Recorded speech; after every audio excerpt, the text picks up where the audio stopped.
Tu avais faim. Miam, miam, miam, miam. Ouais, contrairement aux apparences, je ne suis pas chanteur professionnel, je ne suis même pas humoriste. En fait, mon métier, c'est plutôt d'essayer de créer du contenu qui marche et d'enseigner aux gens comment créer du contenu qui marche.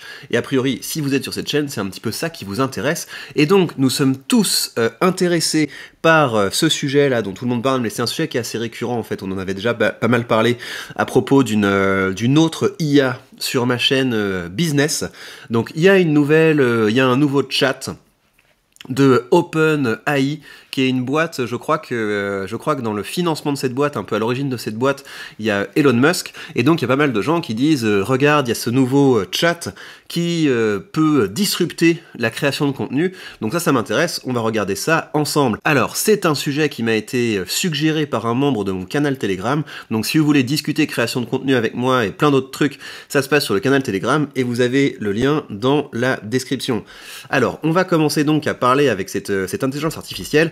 Pour que le test soit réussi, vous savez, en ce moment, j'ai pas trop le mojo sur LinkedIn, j'arrive plus à faire des billets qui marchent bien, et donc je considérerais que cette intelligence artificielle fonctionne, peut effectivement disrupter les créateurs de contenu, si à la fin de cette petite séance, eh bien, elle a écrit pour moi un billet sur LinkedIn que je vais publier dans la foulée, et il faut que ce billet cartonne. Voilà, c'est ça le standard, sinon bah, ce sera encore un peu un gadget pour le moment. Alors, on va lui demander, est-ce que tu peux m'aider à créer un billet qui cartonne sur LinkedIn. Bim, on envoie ça, on va voir ce que ça va me dire. Alors, non mais d'accord, mais moi je veux que tu fasses le travail. Alors, qu'est-ce qu'il nous dit? Alors, bien sûr, je serais ravi de vous aider à créer un billet qui cartonne sur LinkedIn. Voici quelques éléments à prendre en compte pour rédiger un billet qui suscite l'engagement sur LinkedIn. Choisissez un sujet intéressant et original qui répond à un besoin ou à une préoccupation de votre audience, d'accord? Rédigez votre billet de manière claire et concise en utilisant un style engageant, d'accord? Ajoutez des images, infographie, d'accord? Faites appel à l'émotion en racontant une histoire personnelle. Invitez les utilisateurs à interagir en posant des questions ou en leur demandant un avis sur le sujet abordé. En suivant ces conseils, vous devriez être mesure, d'accord, vous pouvez me poser d'autres questions. Ouais, donc en fait, c'est un petit peu, là, il m'a donné un petit peu l'équivalent d'un billet de blog qu'on trouverait sur n'importe quel blog, sur comment faire un bon billet sur LinkedIn, mais ça reste à moi de tout faire, donc j'ai pas envie, moi. J'ai envie qu'il m'aide. Alors, on va essayer de reformuler. Aide-moi à écrire un billet pour LinkedIn. C'est ça le truc qui est censé être impressionnant, là? C'est ça qui est censé être impressionnant. Le truc, il a même pas de mémoire dans notre conversation. Au lieu de partir de ce que je lui ai déjà demandé, il me répète comme un perroquet le truc que je venais de lui demander. Donc ça ne va pas du tout.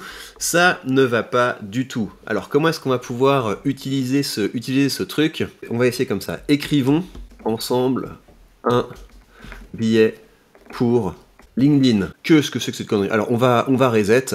On va reset. Alors.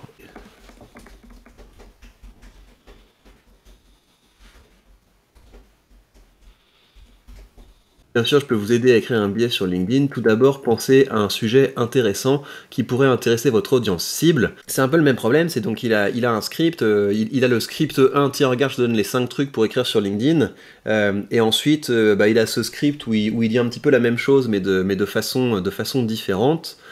Voici un exemple. Alors, ça c'est intéressant. Ça c'est un billet qui marche sur LinkedIn, ça ? On va regarder ce qu'il est en train de faire. Alors, je viens de lire un article intéressant, donc là, il y a le côté c'est récent, ça vient d'arriver, etc. Selon l'auteur, il est important de mettre en place tac, tac, tac. Ensuite, anecdote personnelle, en tant que responsable des ressources humaines dans mon entreprise, j'ai mis en place un programme de formation en interne pour aider nos employés à développer de nouvelles compétences et à rester en phase avec les évolutions de notre secteur. Si vous êtes intéressé par la gestion de talent, n'hésitez pas à consulter cet article pour en savoir plus. Alors ça, je pense que c'est pas une super idée, parce que quand vous mettez un lien dans un article sur LinkedIn, il est saqué par les algorithmes, et ça contredit un petit peu les 5 guidelines qu'il avait donné avant, à savoir, il aurait intérêt plutôt à dire et vous, comment est-ce que vous pensez que ça va impacter blablabla, pour pouvoir susciter l'interaction avec le public. J'espère que ces conseils vous seront utiles. N'hésitez pas à me faire part de vos commentaires ou de vos questions si vous en avez. Alors, c'est intéressant, mais je voudrais que tu écrives le billet pour moi. Je suis désolé, mais je ne suis pas en mesure d'écrire un billet pour vous, d'accord? Cependant, je peux vous donner des conseils généraux. Si vous avez des questions ou des doutes sur la rédaction de votre billet, n'hésitez pas à me poser des questions et je ferai de mon mieux. Oh là là là là là là là, mais qu'est-ce que c'est nul ce truc! Alors, je vais essayer autrement. Je vais lui dire, regarde, j'ai écrit une accroche pour un billet LinkedIn. Tu peux me dire si c'est bien.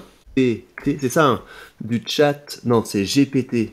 Ça s'appelle comme ça. Je suis désolé. Le truc qui s'appelle le chat GPT. Ok, ça va. C'est très bien. C'est très bien. Ça marche. Ça marche. On pourrait faire une chanson de Francky Vincent là-dessus. Le chat. Enfin bref. On continue. On va voir ce qu'il me dit de ça. Là, il rame un petit peu plus. Là, il doit ouvrir plus de tiroirs. T'es séché, hein. T'es séché, là. Est-ce que tu veux qu'on se la donne? Est-ce que tu veux qu'on se fasse un drama productif, chat GPT? Je suis désolé, mais je ne suis pas en mesure... Mais qu'est-ce que c'est nul!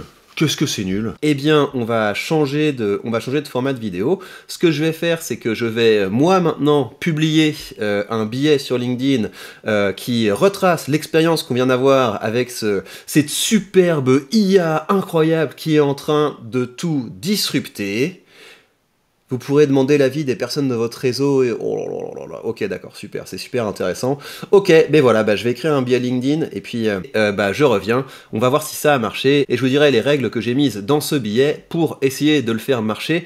En tout cas, ne vous inquiétez pas, nous ne sommes pas encore sur le point de se faire disrupter par ça. Parce que vous voyez, tous les trucs qui sont importants à savoir, trouver un sujet, c'est là qu'on utilise de l'énergie mentale. C'est sur comment est-ce qu'on trouve un sujet, ensuite comment est-ce qu'on l'organise et eux, ils sont seulement capables de donner des critères qui sont généraux, donc on est encore très loin de compte. Allez, j'écris le billet, puis après je vous explique comment ça marche, ce que j'ai fait. Bien, voilà, on se retrouve avec le billet que j'ai écrit. Attendez, je vais le formater un peu pour que ce soit peut-être un peu plus gros, sinon j'ai peur que vous voyez pas grand-chose. Arial, j'aime pas du tout, on va se mettre en Georgia, on va justifier, voilà.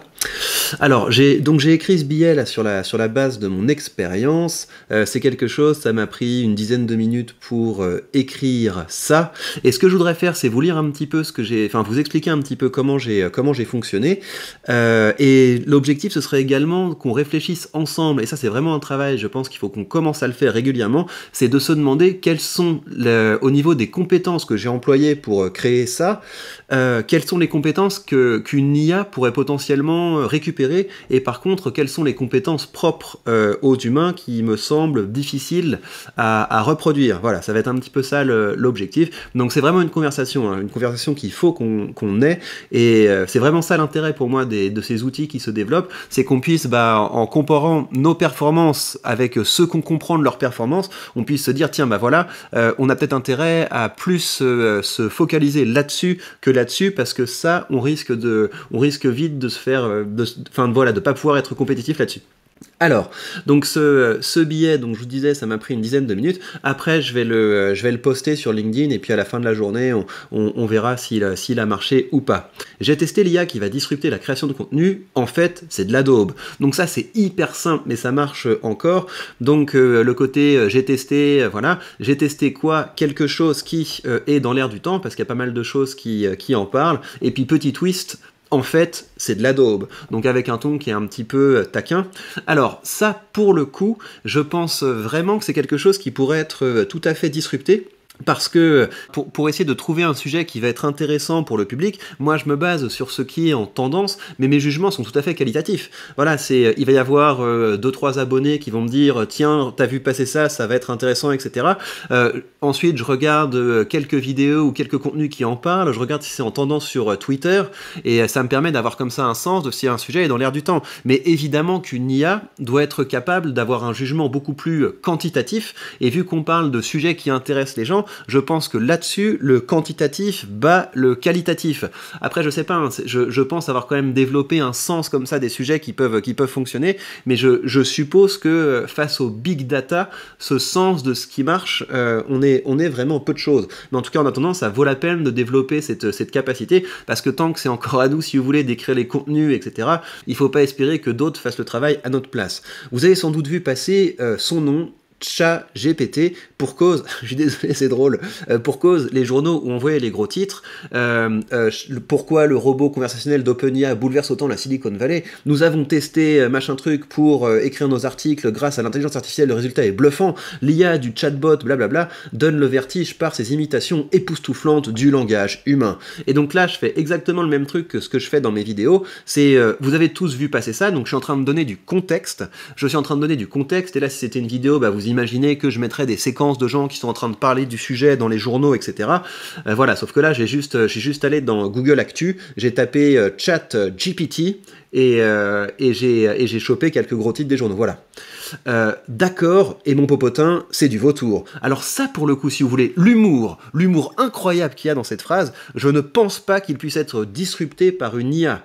Voilà, enfin, à la limite, je pense qu'il y a quand même des mécanismes récurrents de l'humour, mais en fait, la capacité qu'ont les humains, c'est de très rapidement être capable d'identifier un pattern. Enfin, on n'est pas super bon pour identifier les patterns, mais en tout cas, au bout d'un moment, on connaît les patterns, on connaît les codes, on connaît les conventions, et on a la capacité à jouer avec, à se mettre au second degré, à s'amuser, à rigoler, etc. Et donc ça, je pense que les IA vont avoir plus de mal à faire ça, mais bien sûr, on peut en discuter. Mais je pense qu'on peut quand même avoir un coup d'avance, parce que finalement, ça reste quand même des cerveaux humains qui s'adressent à d'autres cerveaux humains, et on a quand même un sens de ce qui est habituel, de ce qui est inhabituel, et de comment on peut jouer avec ça. Voilà, et donc ensuite, donc là, vous avez donc accroche, vous avez je donne du contexte, voilà, vous avez tous vu passer le phénomène, etc. On montre que le phénomène est un petit peu important en présentant tous ces titres de journaux, petite phrase de transition, et après, on se lance dans l'enquête. Je suis donc allé vérifier. Et donc ça, si vous voulez, en termes de style de contenu, c'est vraiment, ça doit être à la base de votre stratégie de contenu, à savoir, vous testez des choses et vous partagez votre expérience. Vous testez des choses, vous partagez votre expérience.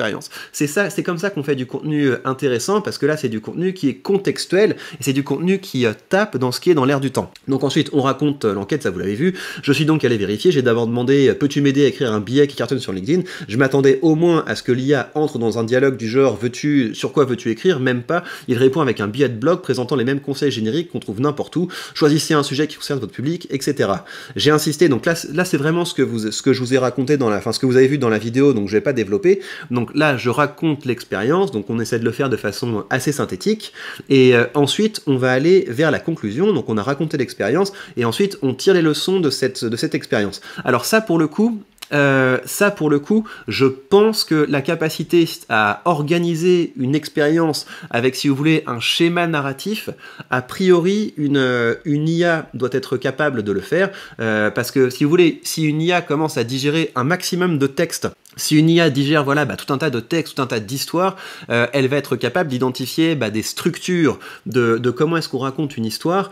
Je pense par contre, et ça encore une fois, que faire des histoires qui surprennent, donc avec des twists qui sont étonnants, avec des choses qui jouent avec la forme classique, là je pense qu'on a encore un coup d'avance. Alors donc là, on passe à la morale. J'aimerais vous dire que je suis rassuré, que l'intelligence humaine a de beaux jours devant elle, mais en fait, je suis surtout déçu. Et donc là, justement, qu'est-ce qu'on fait? C'est qu'on essaie de tirer une morale qui, pour qu'elle puisse être intéressante pour le public, déjoue un petit peu les attentes. Donc ça veut dire, vous pensiez que j'allais partir là-dessus, mais en fait, je vais partir là-dessus. Mais en fait, je suis surtout déçu. Déçu car j'aime la compétition. J'ai hâte que la technologie nous confronte aux limites de notre intelligence dans la création de contenu, que la technologie nous pousse à nous dépasser. On est en train d'essayer de galvaniser le public. Vous voyez, on est en train, si vous voulez, de valoriser l'intelligence du public, d'amener le public à se rendre compte qu'ils ont, que leur intelligence est un trésor et qu'ils doivent s'en servir, qu'ils doivent chercher à toujours se dépasser. Et donc, il y a le côté un petit peu rassurant, si vous voulez, voilà, rien ne vaut l'humain et en fait, être capable comme ça de célébrer l'humain, c'est quand même quelque chose qui est intéressant, c'est un petit peu de l'épidictique si vous voulez, et on va être de plus en plus en mesure de célébrer la beauté de l'intelligence humaine, plus nous serons défiés par des outils technologiques, donc ça va être très intéressant cette période. J'ai hâte que la technologie nous confronte aux limites de notre intelligence dans la création de contenu, que la technologie nous pousse à nous dépasser. En attendant, c'est entre nous que ça se joue. Alors, à vos claviers, ignorer le bruit ambiant et créer. Et donc on termine avec un petit message motivationnel pour ça, c'est vraiment quelque chose que je fais tout le temps, et c'est mon objectif, c'est toujours ça dans tous mes contenus, c'est effectivement que vous passiez à l'action. Et donc ça, si vous voulez, ça relève un petit peu de mon manifeste. Mon manifeste, c'est vraiment, j'ai envie de vivre dans un monde où un maximum de gens créent, innovent, pour qu'on puisse créer un écosystème de gens qui se motivent mutuellement à se former et à créer. J'ai envie qu'un raz-de-marée d'intelligence déferle sur l'espace public. Donc ça, c'est quelque chose, je vous l'ai déjà dit, mais il faut toujours trouver une manière de vous rattacher un petit peu à votre valeur et à votre vision. Voilà, donc on va aller publier ça sur LinkedIn. Ensuite, je vais avoir une discussion avec un créateur de contenu que j'aime beaucoup. Ensuite, je vais aller créer une vidéo sur la chaîne Finance, parce qu'on va se marrer là, on va discuter du patrimoine de Macron. Vous avez le lien vers la chaîne Finance dans la description de cette vidéo. Et puis, on se retrouve voilà, en fin de journée pour faire le point sur le billet que je viens de publier. Et voilà, quelques heures ont passé et on va donc voir ce qu'a donné le billet sur LinkedIn. Alors, voyons ça. Et 53 vues, c'est pas mal. Enfin, 53 vues. 54 réactions. 6000 vues à peu près, c'est bien. 19 commentaires, ça c'est intéressant, ça veut dire que ça a fait parler. Je pense que ça a fait parler à cause de trucs comme, en fait, c'est de la daube. Donc ça veut dire qu'il y a pas mal de gens, j'imagine, qui ont voulu défendre cette IA. Et aussi parce que tout le monde a un petit avis dessus. Je pense qu'il y a pas mal de gens qui l'ont testé, qui ont vu passer des trucs dessus. Donc il y a pas mal de choses. On va regarder ça. Ce que je peux vous dire, c'est que juste après la publication de mon billet, il y a quelqu'un qui m'a écrit, Maxime, qui m'a écrit pour me dire qu'il y avait quand même des trucs intéressants à faire.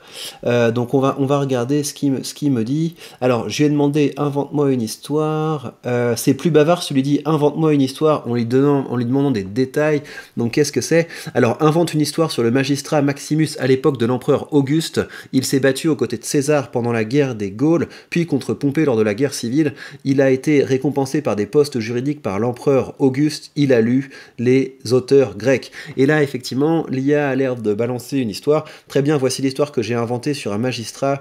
Maximus était un homme ambitieux et talentueux. Il avait grandi dans une famille patricienne à Rome. Ok, dès son plus jeune âge, il avait montré de l'intérêt pour les affaires d'État. Il avait rêvé de devenir magistrat. Lorsque César est parti en guerre contre les Gaulois, Maximus a décidé de le suivre comme soldat. Il a combattu bravement, fait preuve de courage. Malheureusement, attendez, je regarde le pattern. Donc, il était une fois, tac, tac, tac. Ensuite, un petit peu, on annonce l'élément perturbateur. Malheureusement, quand soudain, en tant que magistrat, il a été responsable dans l'application de la loi.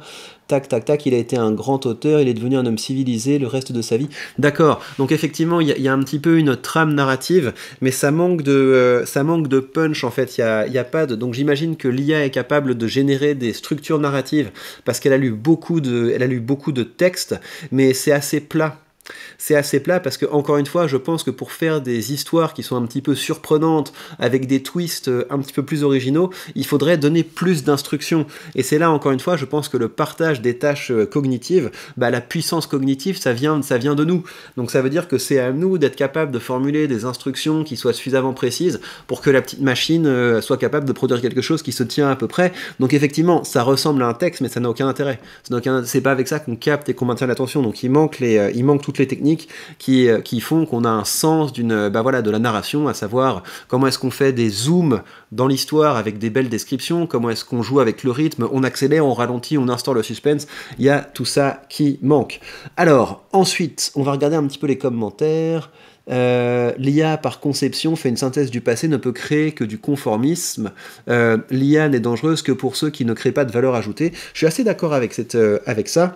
Pas du tout, tu dis écris ça, c'est simplement parce que tu n'as aucune idée de ce qu'est un réseau de neurones, pas plus que c'est l'auto-apprentissage. Les IA sont déjà capables de création et d'innovation depuis pas mal d'années. Ces nouvelles stratégies de Go avaient d'ailleurs été inventées par une machine et aujourd'hui on cherche à enseigner ces stratégies aux humains. Donc peut-être que les IA ne peuvent pas créer dans absolument tous les domaines, parce que là encore une fois, en termes de création de billets qui marchent et d'histoires qui marchent, c'est un peu léger. Alors, il reprend un passage de ce que je dis, encore plus embarrassant quand j'ai fait des requêtes plus spécifiques du type j'ai écrit une accroche, qu'en penses-tu? L'IA m'a sorti son message, tac tac tac. Tu peux lui donner des posts que tu as déjà fait, lui demander de rédiger un post sur un sujet donné dans le même style que tes posts précédents, par exemple avec des arguments qui vont dans tel ou tel sens. Il est conversationnel tant que tu ne resettes pas la discussion, il va considérer l'historique de cette dernière. En quelques itérations, tu peux arriver à un résultat fantastique, il faut juste comprendre comment ça fonctionne. On va réessayer, hein, mais quand même, là, dans l'interaction que j'ai eue avec l'IA, ça ne prenait pas en compte l'historique. Hein. C'était complètement buté, ça me ressortait le même script encore et encore. Alors, je ne vais pas détailler ici les nombreux exemples de comportements, car dès qu'ils sont publiés, certains les remontent pour que ce soit corrigé. Or, ce qui rend cette IA intéressante, elle te dit qu'elle ne sait pas écrire d'histoire, mais elle sait très bien le faire. Elle te dit qu'elle ne sait pas écrire du code, mais elle sait très bien le faire. Donc, il faut trouver des manières de contourner le script. D'accord, mais on va voir. Pour compléter, on a fait passer le test de Turing et elle ne fait pas semblant d'être autre chose qu'une intelligence artificielle, d'accord, donc elle est programmée pour ça. Alors je dirais que pour le coup, il te manque la compétence pour comprendre comment l'utiliser, c'est un outil technique, il faut savoir l'aborder. J'ai pu lui faire des choses très intéressantes, d'accord, d'accord. Alors, Jérôme Lecoq, lui, il forme à la philosophie. Qu'est-ce qu'il nous dit? Elle s'en tire pas mal pour les exercices philosophiques. Par exemple, poser 3 questions qui problématisent cette assertion. Je n'aime pas avoir peur parce que cela me donne mal au ventre et envie de pleurer. Pourquoi avoir peur donne-t-il mal au ventre et envie de pleurer? Est-ce que tout le monde ressent la même chose quand ils ont peur? Y a-t-il des choses qui valent la peine d'avoir peur, même si cela provoque des... Ouais, c'est vrai que ce sont des questions qui sont intéressantes. Donc, il y a plein de choses qu'on pourra retester. D'accord, alors d'autres commentaires, est-ce qu'il y a d'autres choses qui questionnent? Tac, tac, tac, tac, tac, tac. Alors, je vais prendre en compte les remarques qui m'ont été faites. Ça veut dire que je vais insister. Je vais insister. Je vais essayer de trouver des manières de contourner. Donc, ils ont mis plein de restrictions pour que l'IA ne fasse pas le travail à la place des gens. Je comprends pas pourquoi ils mettent ce genre de restrictions. Moi, j'avoue que ça ne me fait pas peur. Je vais refaire un test en début de semaine prochaine. Et donc, encore une fois, mon objectif, c'est que l'IA me crée un billet sur LinkedIn, un billet qui cartonne, donc qui fasse quelque chose comme, je sais pas moi, 100 réactions et 15 000 vues, et dans ce cas-là, je considérais que cette IA fonctionne. Mais si c'est à moi d'essayer de réfléchir un maximum pour comprendre comment est-ce que je vais faire pour la pousser à faire ce que j'ai envie de faire, ça prend du temps, et donc le contrat n'est pas rempli. J'ai envie que moi ce soit un outil, je lui dis vas-y, j'ai pas d'idée, écris-moi un article, et bim, elle écrit un bon article. Donc voilà, on va continuer à travailler dans cette voie. Dites-moi si ce genre d'enquête vous intéresse. Je vais refaire un format de ce genre la semaine prochaine, en essayant de l'amener à faire des choses spectaculaires, et essayez de votre côté, partagez-moi dans les commentaires ce que vous avez testé avec cette IA, est-ce que vous avez eu des surprises, est-ce que vous avez vu des choses intéressantes, et on se retrouve donc très vite pour de prochains contenus.